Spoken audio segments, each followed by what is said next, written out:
seguinte, deixa eu ficar na posição, né? Quem nunca já ouviu falar, ou já falou alguma vez, dizendo, deve ser meu karma, né? É meu destino, parece que as coisas acontecem comigo, mas vai fazer o quê? O destino diz assim. Ou então, você vive uma situação com uma pessoa e você fala, essa pessoa deve ser meu karma, né? Não é possível. Já ouviram falar isso, ou já falaram alguma vez? Pois é, afinal de contas, o que é o tal do karma e o destino? Se a gente for lembrar lá dos primórdios, né, da época dos filósofos lá na Grécia, eles tinham uma ideia de que o destino eram aqueles acontecimentos na vida da gente que eram,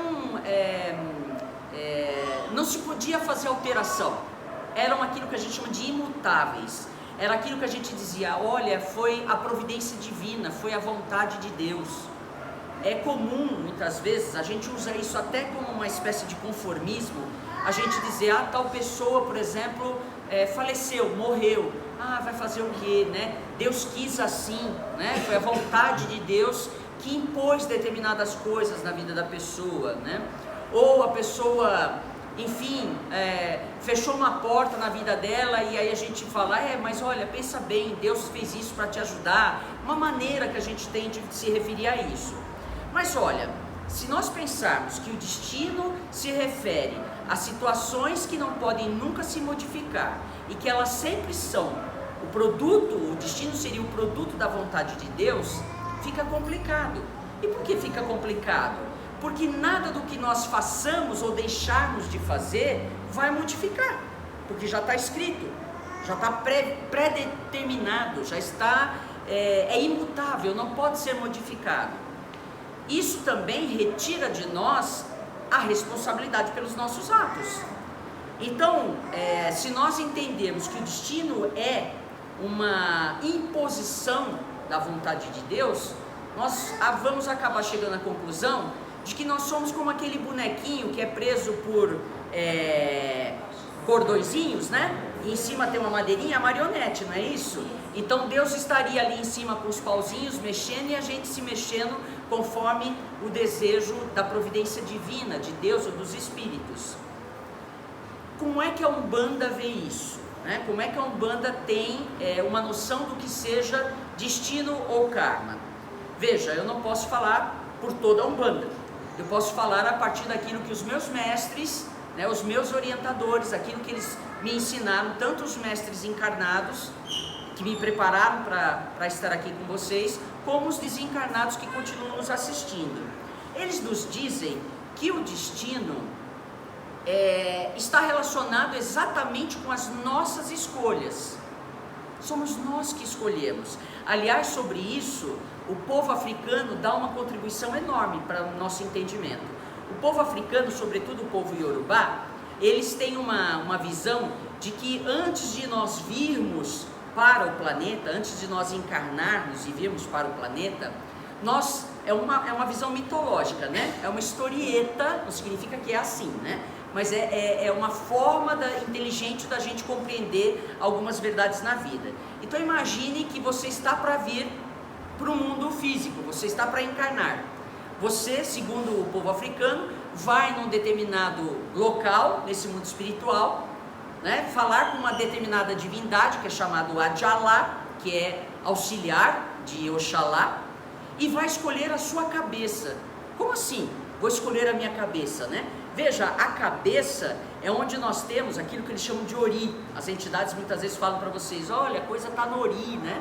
Então, Ori é cabeça.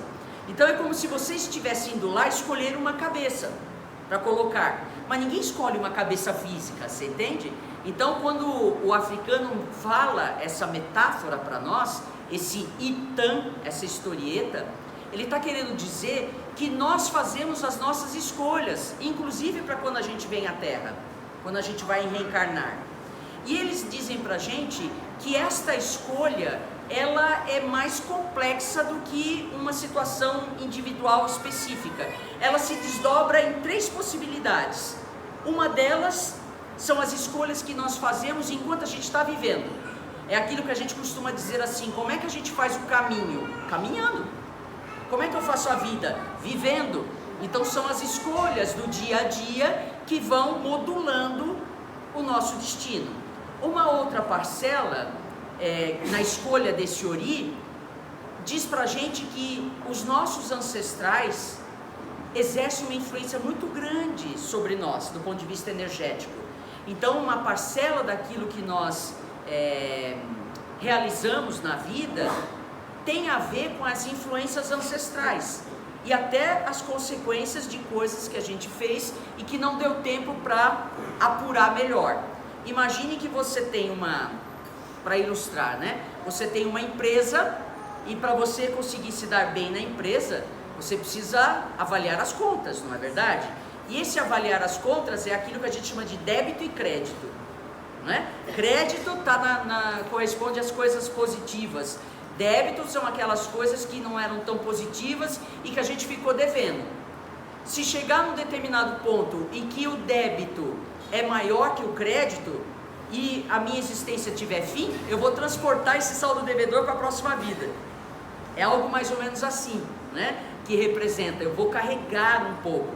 É isso que o Yorubá diz quando ele fala, olha, tem as nossas escolhas, tem aquilo que a gente carrega de herança dos nossos antepassados, dos nossos ancestrais, e fruto de algum débito de comportamentos nossos, e tem uma parte muito ínfima que realmente não pode ser modificada, porque está relacionado com a existência do ser humano.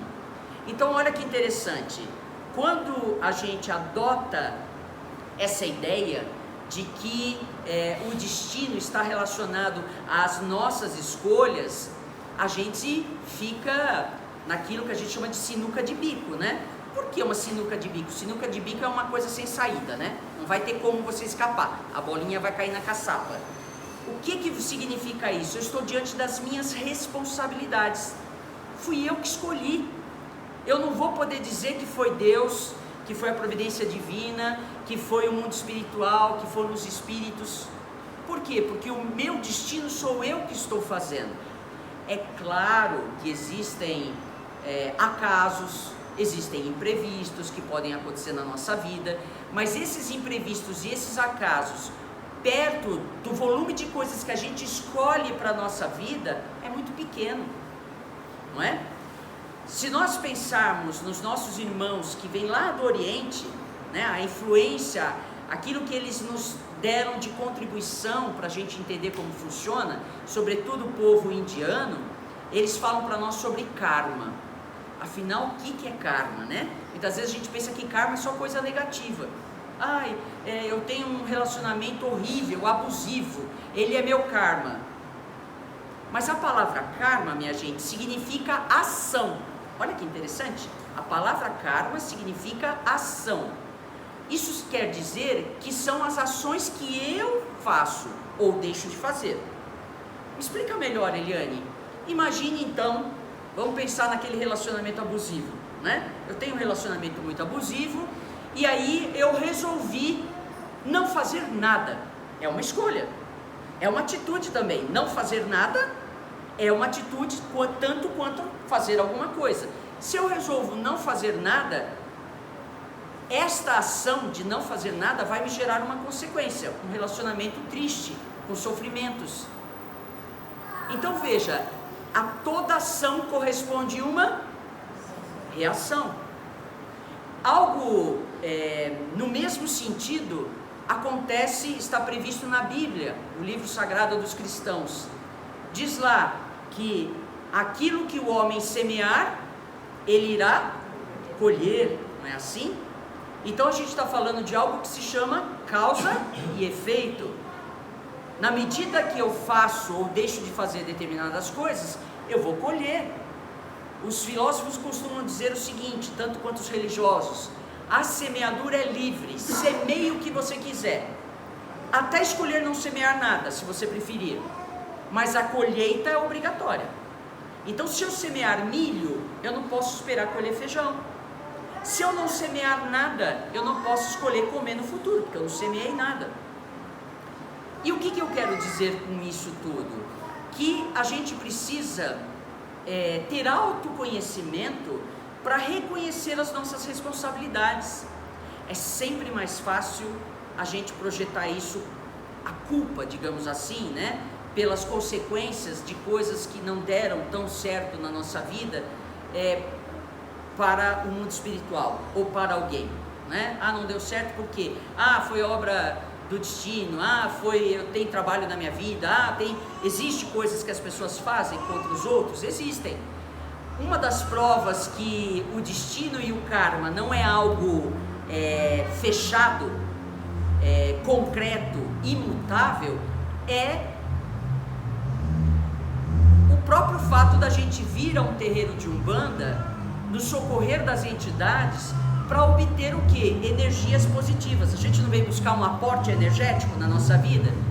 E vem buscar esse aporte energético justamente para realizar coisas boas. Ou, por exemplo, eu venho numa gira de Umbanda porque eu me sinto mal e eu quero que as entidades me deem um aporte para neutralizar aquelas energias negativas. Tudo isso mostra que a vida não é uma fatalidade, né? Nós temos um predestino, uma espécie de pré-definição, mas nós não somos produto pronto e acabado. Nós fazemos a nossa vida, minha gente. Nós fazemos a nossa vida enquanto vivemos, né? Então, se nós desejamos ter uma vida boa, a gente precisa procurar agir da melhor maneira possível. Se já fazendo tudo isso, a gente muitas vezes fica à mercê de determinadas condições negativas, imagina se a gente usar de portas e travessas para obter vantagens indevidas, né? Ou mexer com circunstâncias negativas que possam gerar uma consequência para mim mesmo, porque como nós dissemos, eu planto, semeio uma coisa, fatalmente vou colher os frutos daquilo que eu semeei.